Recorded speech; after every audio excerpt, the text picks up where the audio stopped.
Salutare, revenim cu uriașii galbeni, cu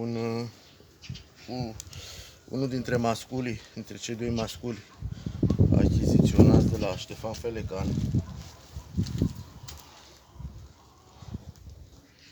Încet, încet a început să stea la poziție masculașii, de când am început să-i dau la femele. Era mult mai masiv. Ăsta este principalul, cu toată Ungaria. Cu el am cele mai multe cuiburi.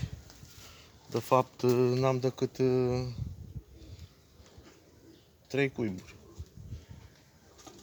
Mai îl aștept pe al 4-lea acum și mai am femeluțe montate. De când l-am dat la femeluțe, nu prea mai mănâncă cum trebuie, dar oricum, pentru galbeni e super. A început să facă cap, îmi place foarte mult urechea. Sper să-mi dea puișori. Am într-un cuib, am avut 5, mi-a fătat în 2 cuiburi și 3 mi-au înghețat. Și am 3 puișori la 2 luni din acest mascul. Sunt super. Îmi place masculul. Nu prea, de când am montat cu el, nu prea mai mănâncă cum trebuie, dar își va reveni, că am cam terminat montele la seria a doua, când începem. Acum el are pauză. O să mai montez și cu celălalt la seria a doua. Eu cred că am făcut o alegere bună cu masculașul de la Felecan. Încet, încet a început să se acomodeze și cu masa. Nu e el foarte prietenos cu masa, dar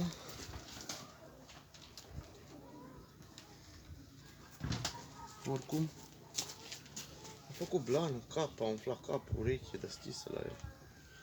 Chiar îmi place. O să aduc și câțiva puișori să vedem ce a dat masculașul de galben. Cam atât cu galbenul.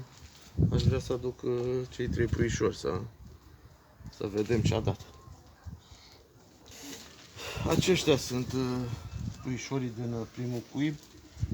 Am un masculaș și 2 femeluțe. Au în jur de 2 luni, i-am separat de mama lor.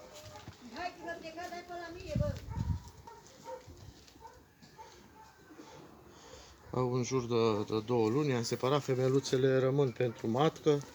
Masculașul va fi disponibil, dacă e cineva interesat. Acesta e masculașul. Tată, masculul prezentat mai devreme. Sunt ok puii, mai au 2 frățiori de fluture de Janet. Dacă au fost decât 3, am mai pus la vreo săptămână aia să mai micuți, dar le-am oferit o șansă. Făcuse 5 și a fătat în 2 cuiburi și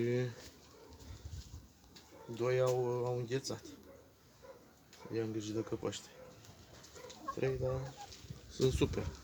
Chiar îmi place ce a dat masculul.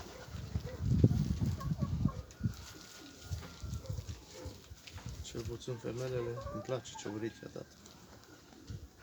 Și masculul e ok. Cum am mai spus, masculul e disponibil dacă e cineva interesat. Femeluțele rămân pentru matcă.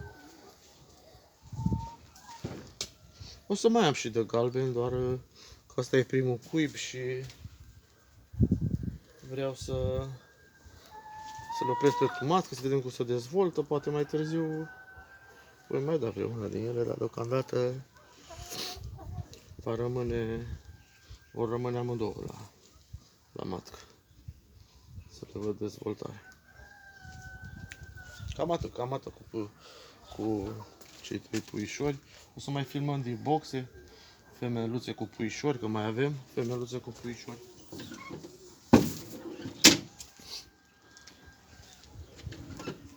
Aici avem cel de-al 2-lea masculaș. El deocamdată nu am pui, că n-am montat decât vreo 2 femeluțe.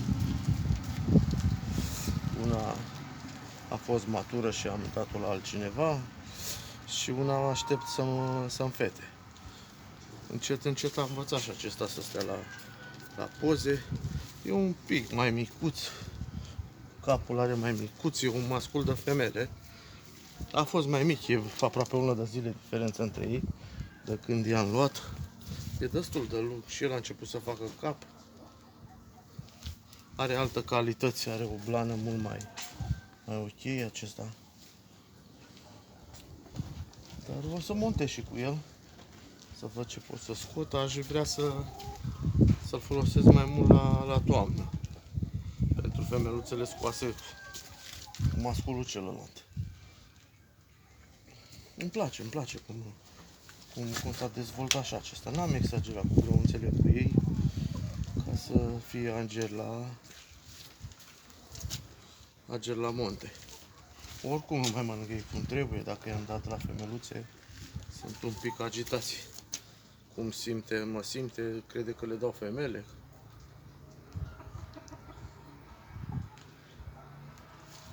S-a făcut și acesta, a început să umfle capul. Cred că asta a fost ideea, le umflă mai târziu. Până acum ziceai că e femeluță, dar deja a început să facă falcuțe.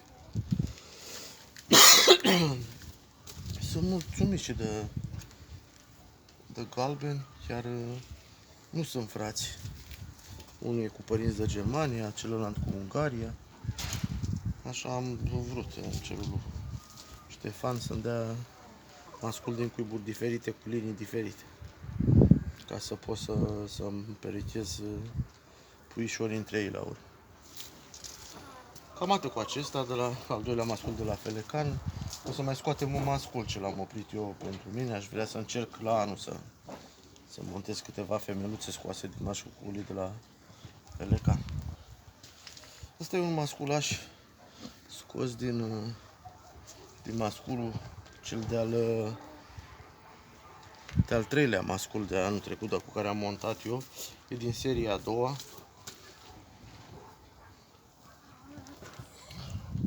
Cred că a semănat mai mult cu femeluța, are urechea un pic mai micuță, tatălui o avea mai mare. Dar în schimb se vede poziția. Deci e un mascul care nu l-am scos niciodată pe masă până acum. Și uite ce poziție are. În spate tot Felecan are, și din liniile vechi ale lui Felecan.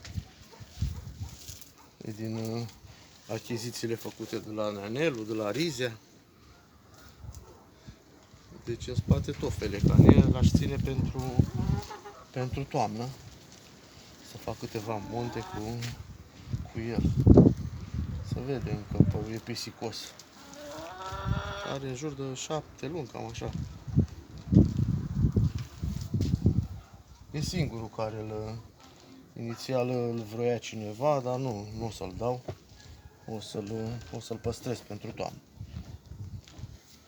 Dacă eu o să dau vreunul din cei de la ei, un masiv, tatălui a avut 9 kg din masculul de la Rize. Chiar se va face un mascul masiv. Se vede cum se dezvoltă și plus poziția, plus atitudine. E un mascul cu atitudine. Îmi place masculașul. Numesc că o să se îndemn să-l văd pe masă, chiar mai devreme mă uitai un pic la el și m-a făcut să merg pe el mai departe. Atât cu masculașul. Deci e singurul care l-am oprit din puii de anul trecut. Unul câte unul. Au venit diversi prieteni, diversi cunoscuți, că vrea și acesta nu va mai pleca, că e prea bun ca să plece. Cel puțin să reușesc să scot ceva cu el. Ia uite. Am și 2 surori de ale lui de cuib, montate cu masculii de la Felecan. E super, pe blană, chiar îmi place. Cam atâta cu masculașii. O să filmăm un pic din boxe cu femelele cu pui.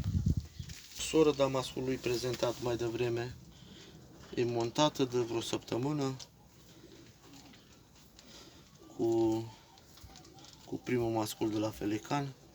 Să vedem dacă a prins, dacă o repetăm monta. Așteptăm. Mergem mai departe.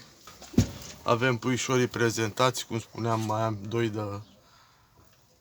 de fluture, 2 janeți cu ei. Mama lor am separat-o.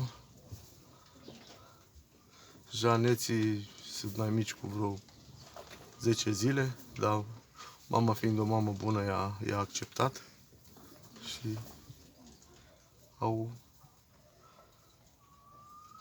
avut noroc și de o șansă la viață, că cuib la mama lor erau prea mulți. Care așteptăm puișori de la ea. Mai devreme să pregătea. Încă nu a fătat și a făcut cuibul. E o femeluță masivă, mutată cu primul mascul.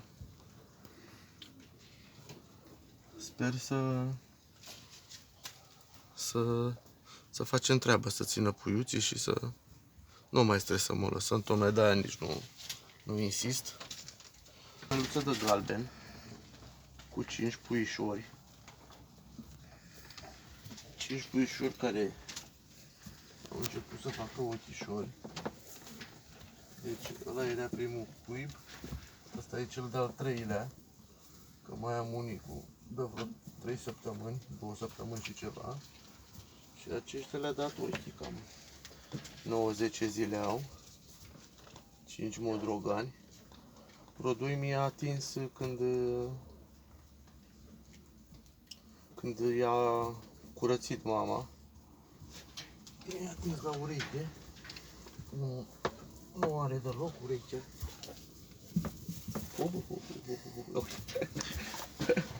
Te dui, mă, nervosule. Mama e foarte masivă. Da, puțin a scăzut. Nu se cunoaște ca fătat. Uite pe la acolo. Uite ciutul. I-a mâncat urechea masă. Le pune într-o ureche. Și mai e unul, i-a luat vârful un pic. Sunt super puișorii, i-a dus bine, fiind 5. A făcut 6, unul l-am găsit mort. Nu știu, așa l-au fi făcut, ori l-au fi făcut afară. Femeia e scoasă din al 2-lea mascul. L-am montat eu anul trecut cu el. E tot din seria a doua și ea. Dar s-a dezvoltase foarte bine, era masivă. Și am montat-o pe la vreo 8 luni și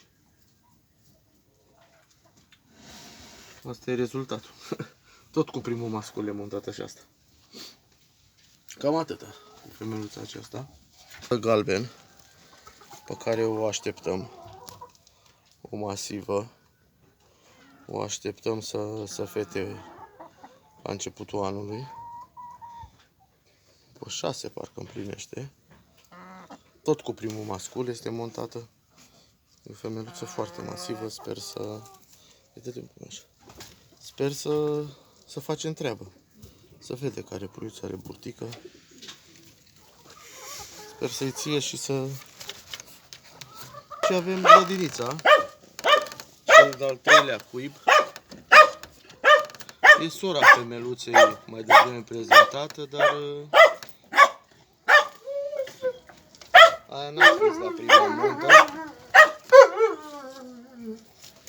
S-a prins de la prima montă. Tot cu primul mascul. Prezentat de la Felecan. Asta 5 a făcut. Au aproape o lună de zile. 3 săptămâni.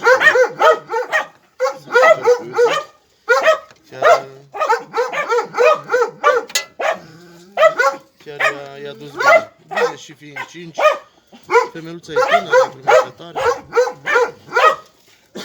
Era mai masivă. Cam atâta cu femeluța. Aici avem o femeluță de galben, o sperioasă.